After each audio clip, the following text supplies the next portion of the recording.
Welcome to Mindless Entertainment. My name is Jesse Milestone, and yes, I know what you've all been thinking. You've been thinking, man, these last few weeks there just has not been enough Captain Marvel in my life. I was so disappointed in how little she appeared in Endgame, and I'm just hankering to watch her origin story over and over and over again, but I just need more. Well, citizens, you are in luck, because just released is one of the extended cuts of a scene from Captain Marvel that exemplifies everything that a good hero should be. So if you haven't seen this scene, this touches on the wonderful toxic masculinity moment where an evil man tells Veers to smile. So she pulls up outside a little convenience store, or standing there. I shouldn't have anything to pull up. I just stand outside a convenience store staring at a map. Guy comes over all like, "Oh, like a scuba through, can I help you get somewhere?" And then walks over, pulls down a piece of the map, and goes, "What about a smile? I'm offering you a ride. The least you can do is smile for me." And she goes, "Oh yeah?" And then she's like, "How about a handshake?" And she takes his hand, and she introduces herself, and he introduces himself. And then she starts it's like super adult version of those little zappy handshake things. She just starts electrocuting his hand, causing him a great agony, at which point he falls to the ground as she refuses to release his grip and says, "How about this? You give me your keys, your bike, and your jacket, and your helmet, and I'll let you keep your hand." And he pulls out his keys. He's like, "Here, take it, don't hurt me," and then runs off crying into the convenience store, probably to call the police because he was just assaulted and robbed, at which point she speeds away, nearly causing a car accident. Hooray for Captain Marvel. Oh, but not before she steals clothing off the mannequin of a nearby little clothing store. So, this scene. Let's talk about this scene, because, oh my god, what is this scene? Are you kidding? Who thought this? The only positive takeaway I have from the scene is that one person in this process, at least, somebody looked at the cut and was like, maybe this should not go into the final cut of a film that we're running away and saying is for children, because, I don't know, it promotes aggravated assault and robbery. Last time I checked, it is not a crime to be an asshole. If it was, Brie Larson would already be in jail. But, and yet, this is our hero. Our hero just assaults a man. Just, he's evil because he's toxic, because he represents toxic masculinity. So, moral of the story, anytime a man is demonstrating that he supports the patriarchy, the evil patriarchy, you're allowed to just assault him.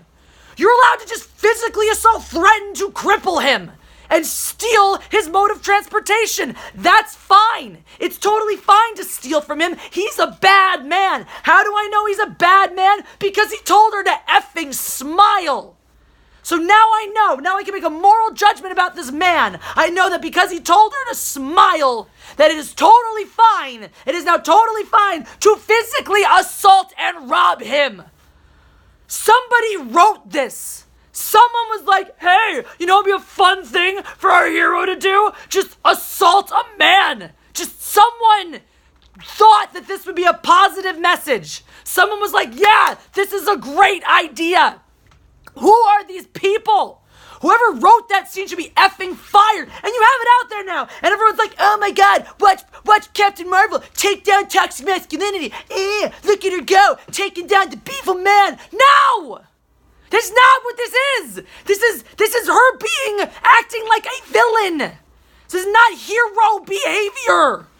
Christ, if that's the world, you know what? Fuck it. I'm on board. Let me live in this world.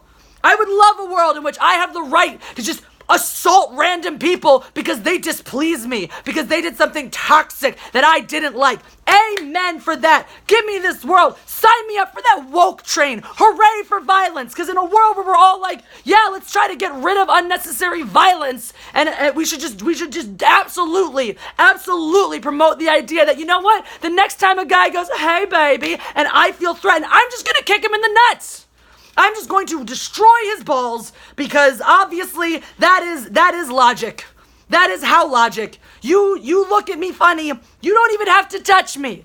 Just get in kicking distance, and I will stomp your nuts until you cough blood. That seems fine. That sounds like equality, right? That's totally cool. As we go on these tirades in our culture, as the same people running around going, Oh my God, toxic masculinity, violence is never the answer. We need to discourage men from violence. We need to discourage boys from engaging in horseplay and violent behavior. But it's totally fine for women to assault men. Explain that to me. Somebody, please, because there's something I'm missing here. And now, okay, well, you know what? That's fine. We can reclaim this because guess what? We men do violent things in movies all the time, and no one has a problem with it. And guess what? Sometimes women do too, and we don't have a problem with it. But context is important. Let's take an example. Let's take a fun example right here, all right?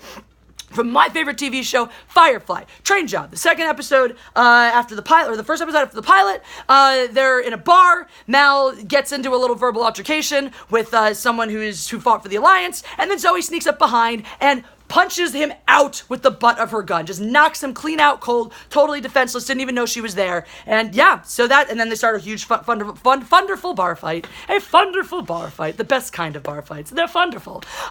So why is that different? How is that different? I mean, Zoe just snuck up behind an innocent, defenseless man and knocked him the F out. Like, big, many, mucho difference. Let's start. Point number one, right? Point number one. Zoe is a space pirate, is an ex-army space pirate. Being noble, working on some super honor code that says you don't punch out ruffians at bars, not part of her character. Part of her character is, yeah, I will be the one who sneaks up on you and punches you out because you displease me. That's part of her character. We're not supposed to think that Zoe is a shining beacon of morality that all little children should grow up to want to be. We understand that she's done some shit, that she's seen some shit, and that she lives a lawless life. Her life is in opposition. Her entire lifestyle is in opposition to the law. Captain Marvel, on the other hand, as she nicely informs us, is a noble warrior hero. So this is supposed to be noble warrior hero behavior. Noble warrior hero behavior is I'm just going to randomly assault you because you look at me funny. That's okay. Noble warrior hero behavior is apparently you act in a manner that displeases me, which, by the way, I'm new to your planet, so I don't even know your relations or your customs. So maybe this is, as far as she knows, this is just normal dude behavior. I mean, it kind of is normal dude behavior, let's be honest. Well, no, it's a little extra douche. But we have plenty of douchebags in the world, so it's like standard extra douche behavior, and there's lots of extra douches, so it's like standard extra douche behavior.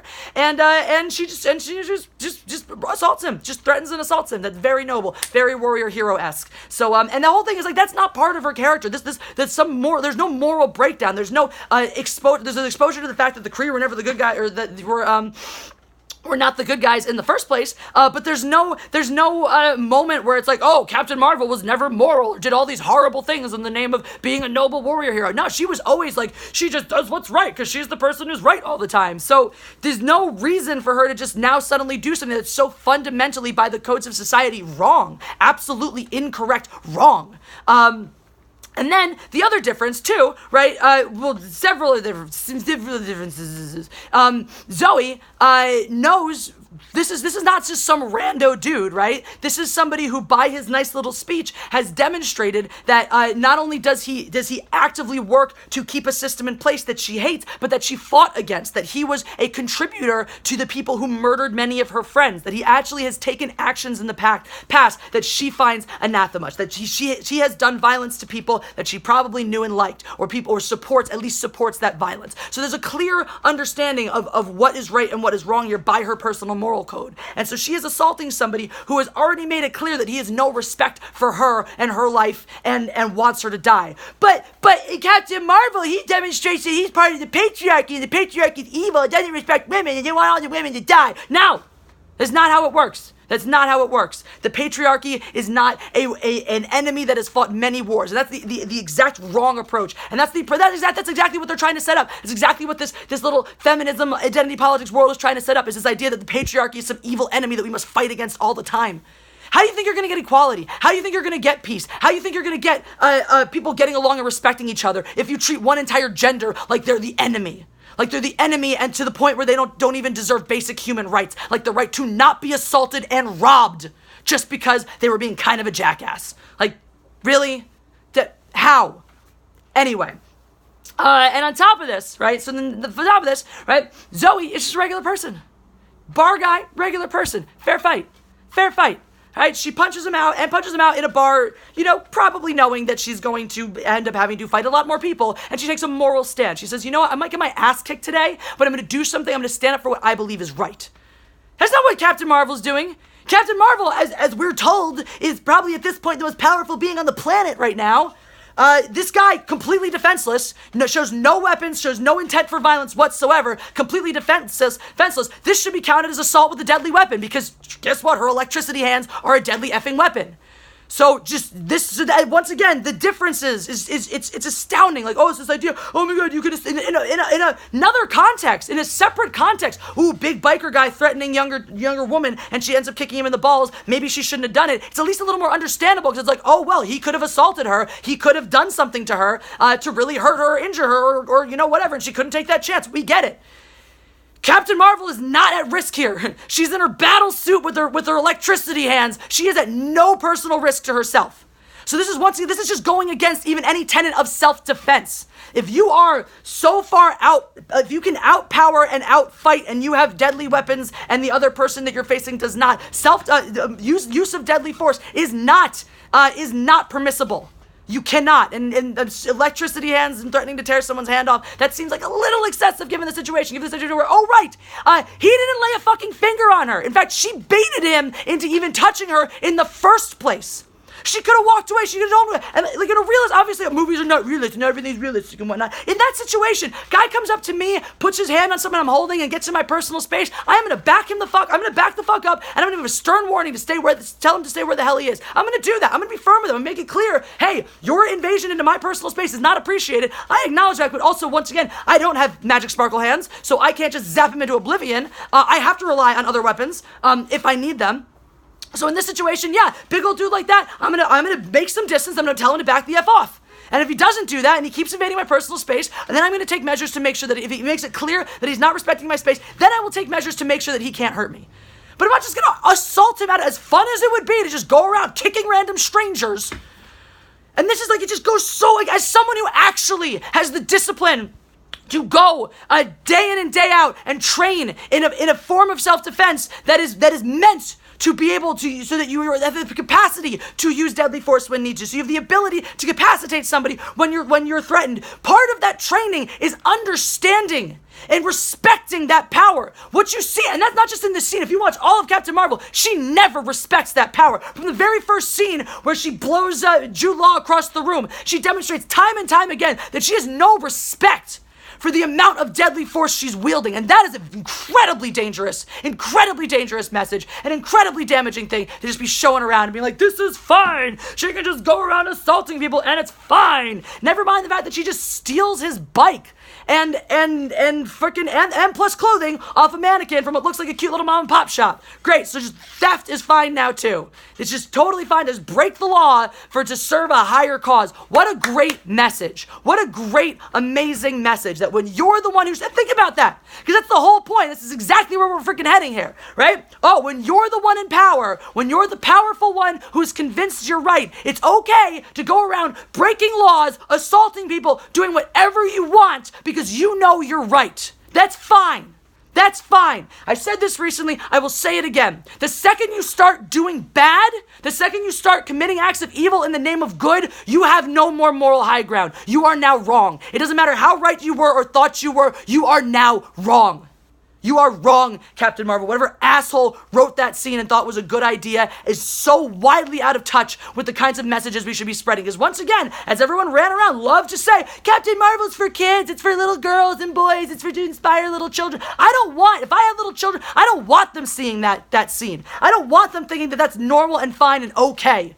Because I don't want them watching a movie, right? Like, you know, this is your role model of all the good behaviors you should be enacting. No, that is not correct, because you're sending a very poor message here. You're sending the message through the whole through line of this film is that Captain Marvel is the most noble, she's the most pure, she's the most right, and she should therefore conduct herself along those effing standards, if that's the message you're trying to send. If you want to make her some sort of anti-hero, fine. If you want to make her a maverick scoundrel who doesn't play by the rules, as in, like, does morally questionable things like a Han Solo type, That's fine. I love those characters. Those characters are great. But don't spoon feed me your noble effing warrior hero and then have her do shit like this and then run around going, oh my God, look at her taking down the patriarchy. Once again, it is not a crime to be a jackass. That guy was being a jackass. Certainly, it is not an effing crime. And we need to stop criminalizing those behaviors because criminalizing them doesn't correct them. It just leads to more asinine acts of violence like they depicted in that scene there. I rest my case. Oh my God. All right, well, that's fun for a Saturday afternoon. Anyway, if you enjoyed this video, go ahead and press that like button or do whatever nasty, dirty things you want to it. Just don't tell me about it. I don't want to know. And if you have any other thoughts you want to add, drop them in the comment section below. Share this video. All that interaction helps me so much more than you know, so I really, really appreciate getting involved with the videos. There's a bunch of links popping up if they haven't already that's going to tell you to do things that you should do, like buy my t-shirt. It's the Jesse Shots First t-shirt, original artwork by Anna. That's Star Wars girl. It's so incredible. I can't wait for mine to come. And click on LA Cheesesteak Reviews and subscribe to that channel. We got new content coming up imminently. We're almost finished cutting our promo. It's gonna be so exciting. You're gonna love it. And then get involved with me. That's gonna have Patreon, Teespring, all sorts of other links. My social media, Twitter at Jesse Milestone, Instagram at Mindless Entertainment. Make sure you're following all this. All of the interaction you do with this channel helps it so much. So I really, really appreciate it. Have a wonderful day, guys. God Empress out.